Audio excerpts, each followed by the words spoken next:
Everyone and welcome back to my channel. बहुत सारे interesting topics के साथ आज हम डिस्कस करेंगे about the impossible apartment. This is a real story, so stay tuned. And तक देखिएगा कि एक्चुअल में लोग कैसे क्या सफर कर रहे हैं। सो मेरे एक ओल्ड फ्रेंड के बड़े भाई है, उन्होंने मुझे रिसेंटली कॉल किया था क्योंकि उन्होंने मेरा वीडियो देखा था एंड दे रियलाइज्ड कि oh they can actually talk to me, क्योंकि मैं काफी रिलेटेबल टॉपिक पे उनसे बात कर रही थी। जितना मैं जानती थी वो बहुत साल पहले इंडिया के बाहर कहीं सेटल हो गए थे और अब वो वापस आना चाहते हैं।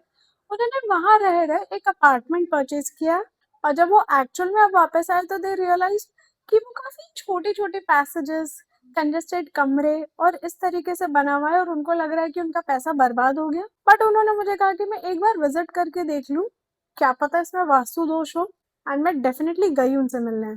एज एन आर्किटेक्ट मुझे तो वो स्पेस ओके लगी कि हाँ हम इसे बेटर कर सकते हैं, बट वो वापस से वो बड़े स्पेसेस और छोटे साइजेस इन सब के जंगल में फंस चुके थे। अब इतना जो करोड़ों उन्होंने अपार्टमेंट में खर्चा किया, मैं वो तो वेस्ट जाने नहीं देती थी। मैंने डेफिनेटली उनसे डिस्कस किया कि what would you choose, rather selling it out और अपना एक पूरा घर बनाना, या फिर इसको हम थोड़ा बेटर करें। फाइनली 2-3 डिस्कशन के बाद वी बोथ रियलाइज्ड कि ही इज ऑप्टिंग कि हम इस चीज को थोड़ा बेटर करें और इसमें ही रहे। उन्होंने सीधा बोला, कनाडा में बहुत बड़ा बंगलो था हमारा और सडनली यहाँ इस अपार्टमेंट में रहना बहुत थोड़ा मुश्किल हो रहा है, क्या तुम इसे लग्जरी बना सकते हो? टेलिंग यू इन एडवांस, ये स्टोरी उनसे पूछ के पोस्ट कर रही हूँ मैं। जब वो अपार्टमेंट रेडी हो जाएगा तो उनसे पूछ के उसके पिक्चर्स भी आपको डेफिनेटली दिखाऊंगी। तो उनके अपार्टमेंट का डिजाइन ऐसा था कि एक पैसेज है, यहाँ कमरा, लेफ्ट में कमरा, राइट में किचन, एक और कमरा। उनका हमेशा कहना था कि गुंजन ये पैसेज इतना छोटा और इतना लंबा है कि ऐसा फील आता है रात में इसमें चलते चलते सीधा नर्क पहुंच जाऊंगा। अब वहां कोई लाइट का सोर्स नहीं है, डेफिनेटली पैसेज छोटा फील हो रहा है, तो how do we solve it? तो इस चीज का एक बहुत सिंपल एंड अच्छा सोल्यूशन मैंने निकाला। तो जो पिछले वीडियोस में हमने डिस्कस किया कि मोनोक्रोम कलर्स यूज करिए तो चीजें बड़ी बड़ी लग रही थी, हमने डेफिनेटली किया बट स्टिल वो इफेक्ट नहीं आ रहा था। How did I solve it? जो उनकी डेड एंड वॉल थी, जो उन्हें लगता था कि सीधा ये नर्क के द्वार जाएगी, उस पर मैंने एक मिरर लगवा दिया। बहुत डिजाइनर मिरर था, पर जब वो पूरे पैसेज को रिफ्लेक्ट कर रहा था तो वो और बड़ा और वाइड लगने लगा। और रही बात सीलिंग्स की, तो सीलिंग्स पे मैंने ग्लास वर्क के शैंडलियर लगा दिए। तो जब वो ग्लास में चीजें रिफ्लेक्ट हो रही थी तो वो मेंटली ये फील दे रहा है कि वो थोड़ा वाइडन हो चुका है। और डेफिनेटली लाइट रिफ्लेक्ट हो रही थी तो जगह अपने आप बड़ी लगने लगी। तो दूसरा घर खरीदने से तो सस्ता ही उपाय था ये।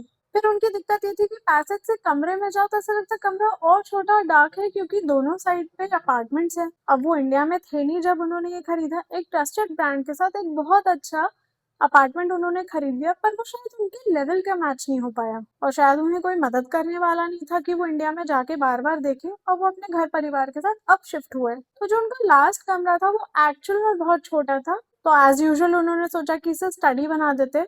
पर मेरे हिसाब से वो काफी उनको मेंटली अफेक्ट करता, क्योंकि ऑलरेडी जगह छोटी है, लाइट कम आ रही है, उसमें आप दिन भर बैठ के काम कर रहे हैं, वो अगेन मेंटली आपको सिक कर देता। तो वहां मैंने हेल्प ली टेक्सचर्स की। सिर्फ फ्लोर और सीलिंग को सेम पेंट करके वो इफेक्ट हर जगह नहीं आ सकता, तो टेक्सचर से खेल किया और लाइटिंग को बढ़ाया। पूरे वॉल पे वुडन क्लैडिंग करी और उन सब पे कोब लाइट्स लगा दी। वो लाइट्स जहां जहां रिफ्लेक्ट करती वहां वहां इन्फिनिटी लुक बनाती। और उनका खुद का सजेशन था कि ये चीज एक्चुअली फील बेटर करा रही है। फाइनली जो बाकी की स्पेसेस है वहां पे हमने छोटे छोटे चेंजेस किए।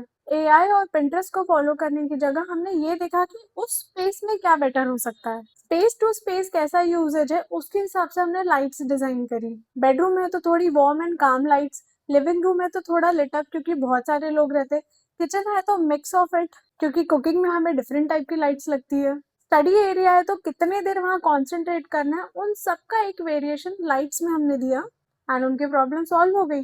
सेम अपार्टमेंट को बिना सेल के वो पीसफुली वहां रहेंगे। जो सेम स्पेस छोटा और डल लग रहा था वो मोर देन एनफ हो गया रहने के लिए, क्योंकि सही सोल्यूशंस दिए गए। लग्जरी इस बात में नहीं कि आपने कितना बड़ा घर खरीदा और उसमें कितने कमरे और कितनी स्पेसेस है। अफोर्डेबल लग्जरी वहां आती है कि स्पेस को किस तरीके से डिजाइन किया गया है, क्या वो आपकी रिक्वायरमेंट्स को फुलफिल कर रहा है, और डेफिनेटली वो आपको क्लॉस्ट्रोफोबिक फील ना कराए। और ये तो बिल्कुल नहीं कि आपका पैसा बर्बाद हो गया। अब हर कोई अपना घर छोड़ के गांव वाले सुंदर घर में तो रह नहीं सकता, पर इस घर को हम डेफिनेटली अच्छा बना सकते हैं। ठीक। और अगर आपको ऐसा लग रहा है कि आपके घर में आपको रहने में दिक्कत हो रही, एक बार कनेक्ट करिए मुझसे, शायद ये गलतफहमी दूर कर दूं। छोटे छोटे फिक्स से आपका घर आपका प्यारा होम स्वीट होम बन सकता है। और अगर अब तक आपने मुझे सब्सक्राइब नहीं किया तो फट से सब्सक्राइब करिए ताकि आप कोई वीडियो मिस ना करें। और अगर आपको कंसल्टेशन चाहिए तो डेफिनेटली मुझे कॉन्टैक्ट करिए for Vastu interiors as well as civil work. तो मैं आर्किटेक्ट गुंजन आपसे अलविदा लेती हूँ। Bye bye.